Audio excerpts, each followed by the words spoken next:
Well, let's go from the biographer to his subject now. Former High Court Judge Michael Kirby is in our breakfast studio. Michael Kirby, welcome back to breakfast. Thank you. Michael Kirby, a biography, that's an honour.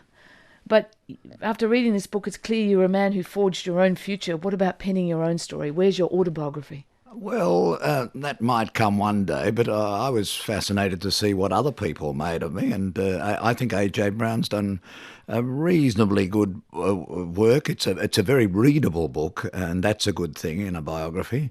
And it reveals things about myself that I didn't fully realise, and some things I disagree with, but that's entirely appropriate. I agree with you. It's a readable book, and it's a book of a big life, and one of the key messages that comes through about Michael Kirby, the man as he was as the boy, is what a hard worker you are. I remember you once said you were scared of retirement. I understand it now. 2 years on, how's retirement treating you? Pretty well, in the sense that I haven't really met it yet, which is what I like. You're busy. Busy doing what? Well, mediations, arbitrations, international committees, conferences, speaking. I go to a tax conference tomorrow and regale them in Melbourne about the intricacies of the Income Tax Assessment Act, so there's plenty on the plate. Oh, it's just like reading the book again. A.J. Brown argues you went into law rather than politics because, quote, you see good leadership as being above party politics.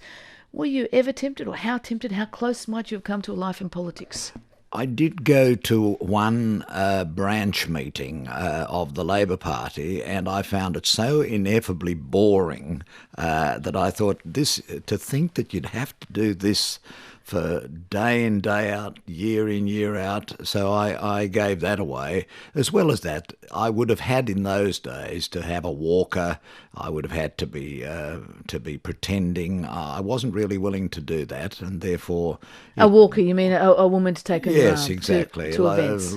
And I didn't think that was appropriate for so me. So your sexuality was a big part of this decision? It was an aspect, yes. And it's still a question, isn't it? Could an openly gay person ever reach the very top in Australia? We have Senator Brown, and we have Senator Wong, and we have a few others, but it's still a no-no in some people's mind, and that is a factor which would affect parties and would affect careers if you ever got into it. And there were references to it through the book, but how much your sexuality affected your rise in the directions you took in politics? I mean, it's when you were a younger man, it was a quandary for you. I think you described it once as your only flaw.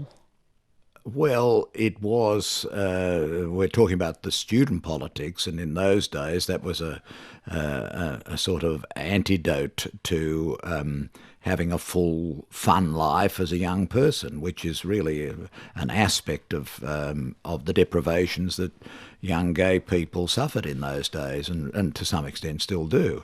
We haven't reached nirvana yet in Australia. We've got a long way to go. And it's still a shocking thing, really, to me, that as a person who served on the highest court and served the country and been a good citizen, had a stable family life, family values, that I'm still a second-class citizen in my own country. Shocking. Well, just on that, I mean, we're right in the middle of a debate that's getting more and more heated about same-sex marriage. What's your view about this debate? I mean, you are a supporter of institutions, you know, a traditionalist in many ways. What's your view about this cultural institution? Well, my view is that I'd love to live to see the day where a leader of the country did what Zapatero did in Spain and spoke up very clearly about the fact that this is a matter of the rights of citizens to equality. As it happens, and I think this may be in the book, Gowan and I probably wouldn't get married. After all, our engagement has gone on for 42 years, so it's getting a bit late in the day. But might you it ought to be there for those who want it. I'm not sure about that. Gowan, you see, is very interesting, and he's very, very anti-religious. And so he's not at all quite the same institutional lover as I am, and I'm not sure that he would want it. He when I asked him from London, he said it's too early to tell. He thought this was after we'd only been together for about 35 years. So I'm not so sure what the answer to the question is, but it ought to be there for those citizens. This is a citizen matter. This is a matter of legal status. and religion should butt out of this. This is a matter of the civil rights of fellow citizens, and it's really not acceptable to deprive fellow citizens on the ground of the religious views of some. So Julia Gillard defends her opposition to the notion of same-sex marriage on the basis that, as she said, she finds herself on the conservative side because there's important things from our past that need to continue to be part of our present and our future.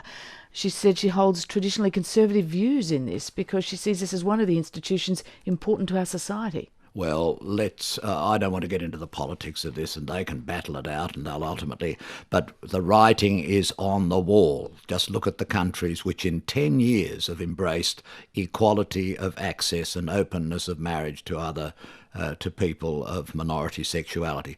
And let's drop this word lifestyle. If I could do one thing, one little achievement today, every day should be a day of achievement.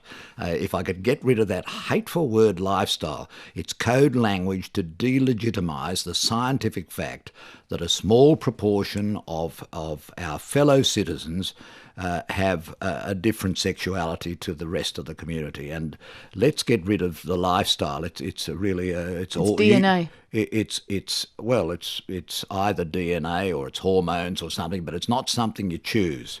Just imagine telling straight people, heterosexual people, that their sexual life was their lifestyle. It's pathetic, and it's got to stop.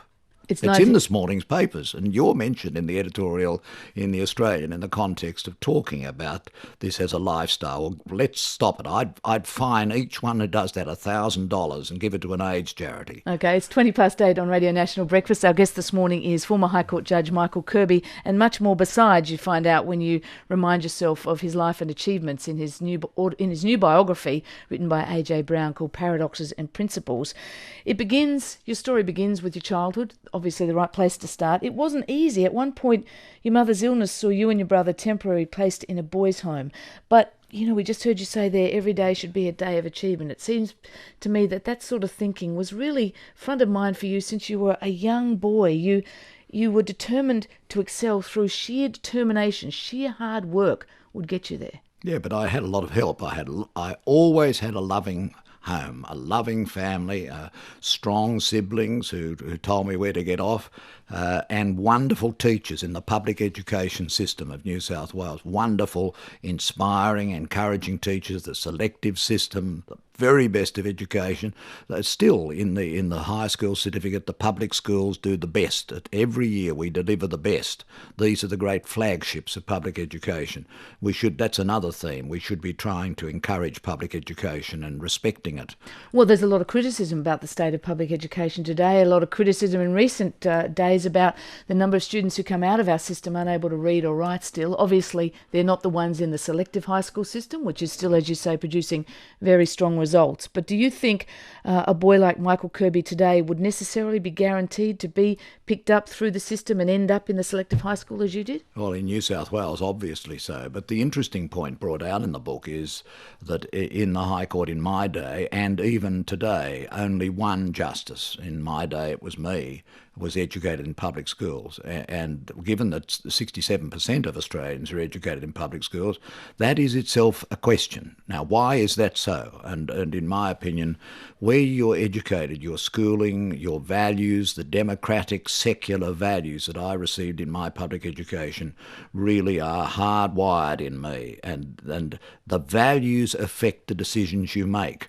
We can pretend they don't, we can hide them, we can disguise them, we can not reveal them in our judicial opinions, but they're down there affecting the decisions, affecting the way we see words in the Constitution or statutes and so on. If those decisions, as you say, are hardwired into you at school, then a lot of parents have a dilemma. They want to support the public school system, but they want to give their kid their best chance on those statistics. To give their child their best chance, say, for a future in the law, is to go to a private school. Well, I'm sorry, Fran, but if we take that view, we will wind down the great Australian experiment. We were the first continent continent that from sea to sea had public education, free, secular and compulsory. And let's So stop. we should be investing in it. Absolutely, and not and fewer manicured lawns and swimming pools in private schools if necessary. We should be putting our money where 67% of the population has its children. Can I ask another issue that you've been involved on the High Court? Last year you called for a bipartisan truce on the issue of asylum seekers, arguing it's time for politicians to stop being nasty about refugees.